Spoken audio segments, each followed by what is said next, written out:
Ka'ahumanu, a new figure on Maui, is introduced to us at the beginning of the episode. She asks the star reader to inform her about one of the stars she is observing. He tells the tale of how the Hawaiian Islands were colonized by an ancient warrior. When she inquires about the territories outside of their own, he responds that none are suitable for habitation. A patrol discovers a canoe from Hawaii elsewhere on the island, but they are quickly ambushed and slain. She subsequently attends a covert meeting between the two, and we learn that she is the daughter of the Maui King's sister and Hawaiian war chief Moku, who is leading these infiltrators in their quest to locate Ka'ahumanu. Moku invites Ka'ahumanu to accompany him back to Hawaii because he knows a conflict is coming, but she's unhappy because he also promised her a hand in marriage to their chief. Although Moku must depart, Ka'ahumanu's mother assures her that she will send her over shortly. Prince Kupul, a Maui native, is upset with his father, King Kahekili, for deceiving the populace in order to start the island's attack. Meanwhile, several Maui troops are protecting Kaiana and his family. When the king arrives at the meeting place, he discovers only Kaiana's weapon, symbolically destroyed despite the fact that Kaiana has been called to see Kahekili. Kahekili discovers that the guards have been killed and the family has escaped from the camp, but he is aware that Kaiana and his family have fled to Maui in order to save another party member who is still there.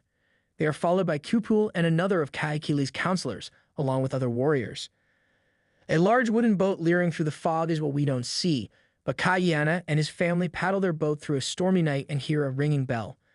When the gang arrives on Maui the following morning, they begin searching for Hik, their last member, and discover that she is in a far-off valley growing herbs following a ceremony in the previous evening. When Kaiana gets lost, a Maui soldier spots him and tells the other pursuing men, including Kupul, where he is. While the troops are preoccupied, Kaiana flees and his family disappears. Crews of sailors from the sailing vessel row to the island later that day. They wish to avoid becoming like Captain Cook, who was slain on Hawaii following a fight with the locals, but they are attempting to resupply for their journey. When Ka'ahumanu pays Tala a visit, he inquires about her future. Tala claims that although she will let her father and her betrothed chief down, there is a path to her ultimate happiness since a guardian will eventually arrive. However, Tala adds that she feels the gods are afraid of Ka'ahumanu because they think she would destroy the planet. Hik is still running when Kaiana's family finds him, and a rock that was thrown from a sling strikes and hurts him. At one point, he throws a piglet at the assailants to entice the mother boar to fight, which aids in his escape as he stealthily moves through the deep grass. Ka'ahumanu resides in the cave where the injured Kaiana seeks refuge from inclement weather.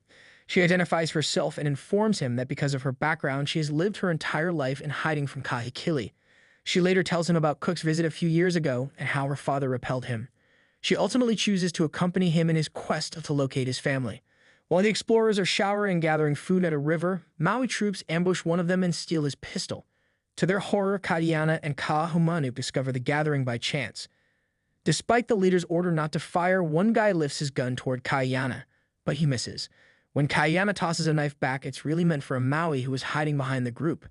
The gunshot alerted their pursuers, but Kaiana and Ka'ahumanu continued on their journey. While he draws off the Maui, he instructs her to gather his family and take them to Hawaii. As they wait for Kaiana, the family becomes agitated and starts fighting until Ka'ahumanu shows up to explain what transpired. Since the other sailors have already left the island, they board a boat with the intention of leaving, but the white explorer, who had previously been knocked unconscious, stumbles across them. They take this new man with them when they depart the island because they are eager for Kaiana. Kaiana is being chased to a precipice in the meantime. After repelling a few assailants, he is finally subdued and captured. However, as Kupul gets closer, Kaiana seizes the chance to plunge into the surf well below the bluff. Kaiana awakens after a while. Disturbed by his new surroundings, he stumbles above board on the European boat and finds out that they are sailing far from the islands.